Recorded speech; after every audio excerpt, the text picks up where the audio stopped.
Halo semuanya, perkenalkan nama saya Cornelia Kululupun. Saya adalah guru dari SMA Negeri 5 Tual.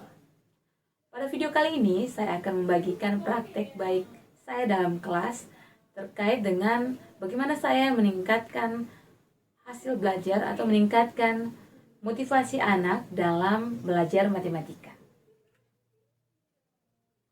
Ayo simak video ini sampai selesai.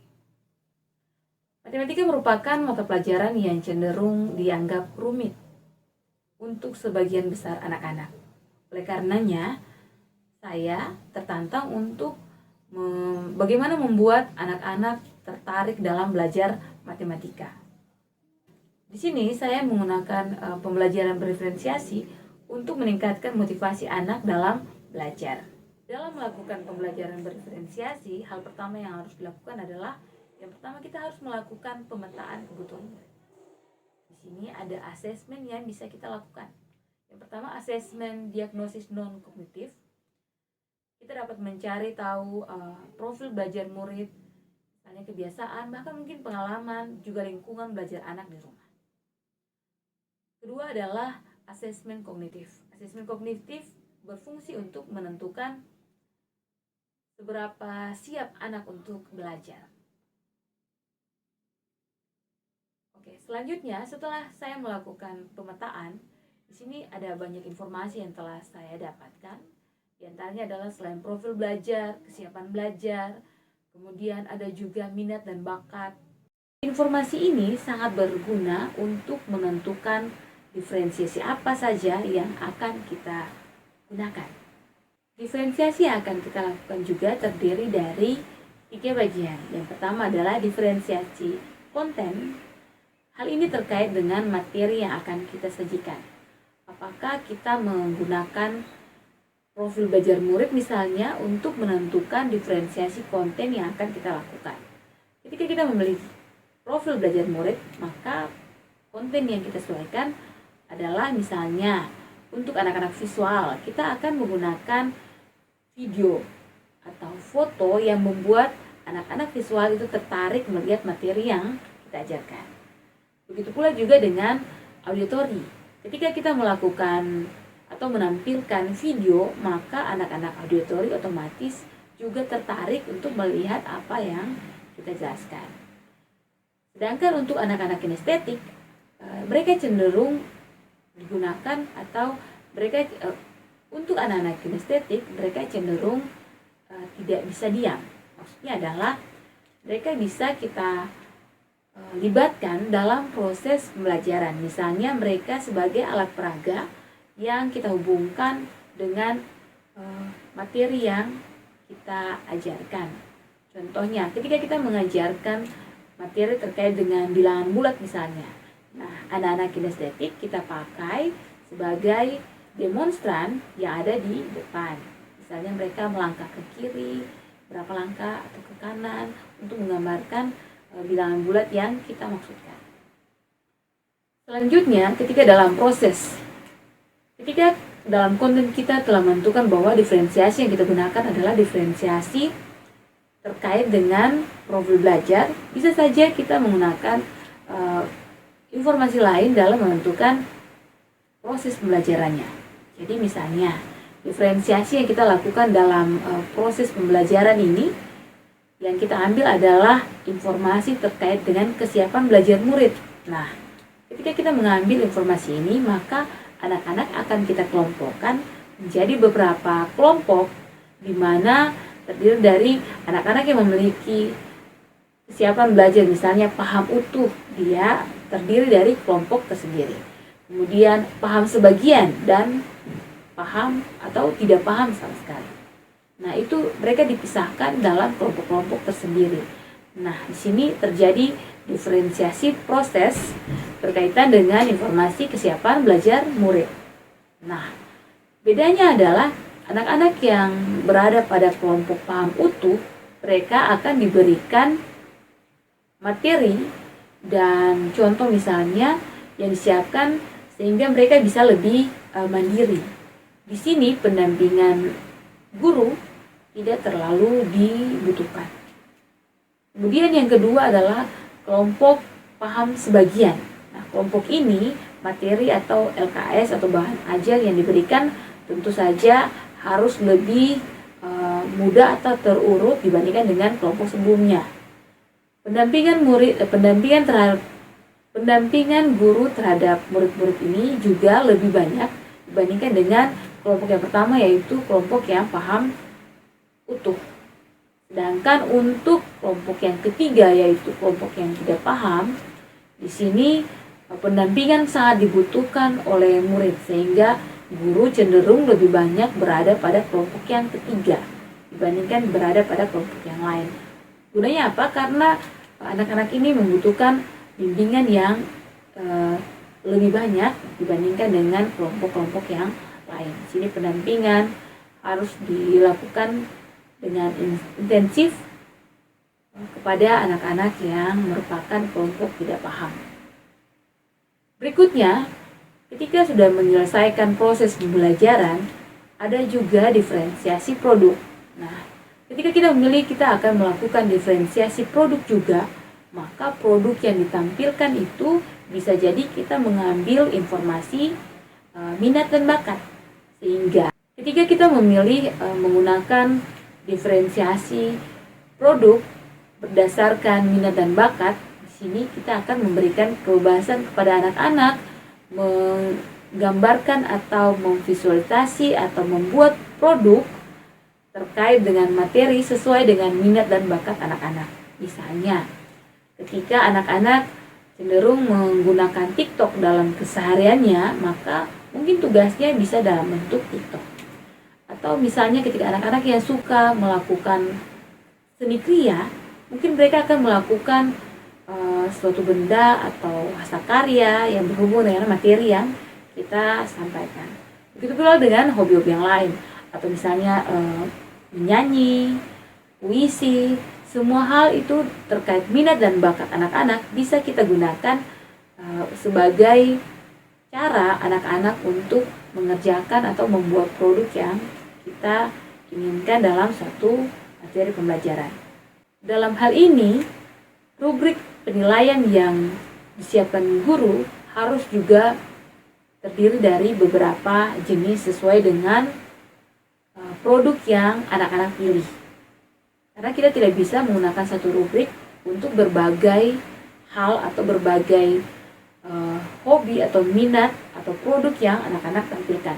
Jadi kita harus membuat rubrik sesuai dengan berapa banyak hasil yang anak-anak tampilkan. Misalnya, kalau dalam bentuk gambar, berarti rubriknya akan dalam bentuk gambar. Tapi kalau bilang dalam bentuk misalnya produk, berarti rubriknya juga dalam bentuk misalnya barang, berarti produknya itu sesuaikan dengan barangnya. Apakah tujuan pembelajarannya tersampaikan atau tidak, dan sebagainya. Contohnya seperti ini. Misalnya ketika saya mengajarkan materi terkait dengan dimensi 3, setelah saya melakukan pemetaan minat dan bakat anak-anak, ternyata anak-anak ini terdiri dari anak-anak yang memiliki minat seni, kemudian olahraga, ada juga game, dan memasak. Nah, karena ada 4 bagian, maka saya akan membagi anak-anak ke dalam 4 kelompok sesuai dengan minat dan bakat anak-anak. Jadi yang pertama adalah kelompok seni, kemudian kelompok memasak, kemudian kelompok game, dan kelompok olahraga. Masing-masing produk yang nanti akan mereka hasilkan itu akan disesuaikan dengan minat mereka. Misalnya kelompok olahraga, mereka akan membuat bangun ruang yang berhubungan dengan olahraga. Contohnya adalah gawang misalnya. Kemudian untuk kelompok seni, mereka bisa menggunakan seni, misalnya kalau melukis seperti itu akan melukis bangun-bangun ruang yang sudah ada misalnya untuk tampilannya lebih cantik sesuai dengan minat dan bakat mereka, dan kemudian digunakan untuk pembelajaran selanjutnya. Pada kelompok yang ketiga, misalnya kelompok memasak, mereka akan memasak apa saja yang mereka inginkan. Misalnya, contohnya, ketika mereka memilih untuk memasak nasi goreng misalnya, mereka akan menggunakan wadah-wadah yang berhubungan dengan dimensi 3 untuk sebagai pembentuk nasi goreng itu dan sebagai alat juga untuk digunakan dalam proses pembelajaran selanjutnya. Dalam hal ini adalah dalam proses perhitungannya. Kemudian untuk anak-anak yang game akan diberikan kesempatan untuk memilih suatu bangun ruang yang ada pada game yang mereka mainkan untuk kemudian dibuat dalam bentuk benda yang dapat dilihat. Misalnya, untuk anak-anak yang suka bermain Free Fire, mereka akan membuat bangun ruang seperti rumah L, itu ya, yang mereka akan buat sehingga terdapat bentuk fisiknya, yang kemudian bisa digunakan dalam proses perhitungan-perhitungan seperti jarak antar titik atau jarak antara garis dengan garis dan sebagainya. Nah, ketika mereka sudah diberikan kesempatan untuk memilih sesuai dengan minat dan bakat, otomatis anak-anak akan memiliki motivasi yang besar untuk belajar. Kenapa? Karena benda-benda yang digunakan adalah benda-benda yang disesuaikan dengan minat mereka. Sehingga ketika mereka memiliki minat, otomatis minat untuk belajar juga akan meningkat. Begitu pula ketika benda-benda itu sudah selesai dibuat atau selesai digunakan. Nah, kita bisa pakai untuk perhitungannya, panjang, lebar, dan kemudian mereka gambarkan kembali dalam bentuk dimensi 2, lalu kemudian mereka hitung seperti yang harus dilakukan. Bisa juga mereka langsung menghitung pada bangun ruang yang mereka buat. Soalnya saya sesuaikan berdasarkan dengan materi yang harus diajarkan. Misalnya jarak antar titik, kemudian jarak antara titik dengan garis, atau jarak antar bidang. Kita sesuaikan dan medianya kita pakai sesuai dengan yang ada pada awal. Misalnya rumah L, kemudian tempat untuk nasi goreng, atau misalnya bangun ruang yang dihias. Begitu pula juga dengan gawang yang anak-anak olahraga buat. Nah, di sini jadi karena motivasinya sudah naik di bagian awal, maka terus akan terjaga sampai dengan perhitungannya dan sampai mereka mempresentasikan hasil yang mereka hitung. Nah, ini salah satu cara atau salah satu contoh yang sudah saya lakukan di kelas untuk menarik perhatian atau untuk meningkatkan motivasi anak-anak dalam belajar matematika. Pembelajaran diferensiasi memang terdengar baik dan menyenangkan. Namun, bukan berarti tidak ada kendala atau tantangan yang dihadapi. Kendala yang pertama adalah ketika kita memiliki ide yang begitu banyak, kita mungkin akan membutuhkan alat dan bahan yang dibutuhkan. Nah, di sini untuk melengkapi apa yang menjadi media atau alat peraga yang digunakan, dibutuhkan kerjasama dari segala pihak. Misalnya dari sekolah. Kemudian dana BOS digunakan juga untuk pembelian alat-alat atau media pembelajaran. Nah, di sini adalah peran sekolah untuk menyisihkan dana untuk memperlancar atau membuat pembelajaran lebih menyenangkan.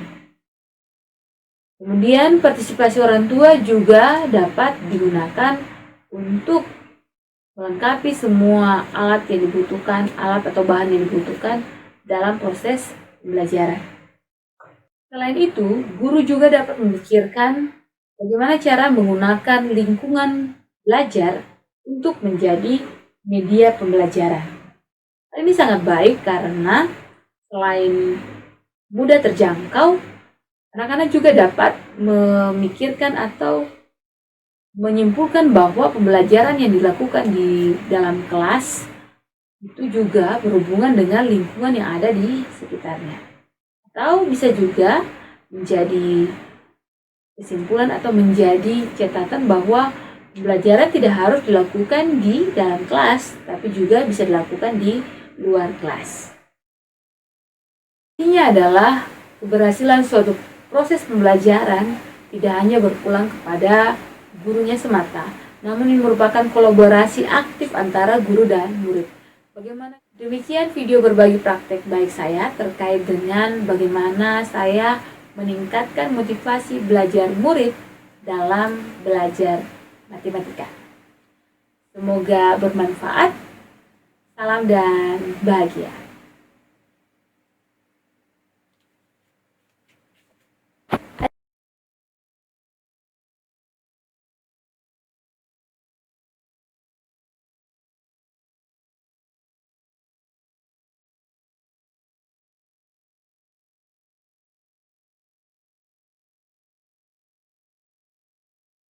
Bagaimana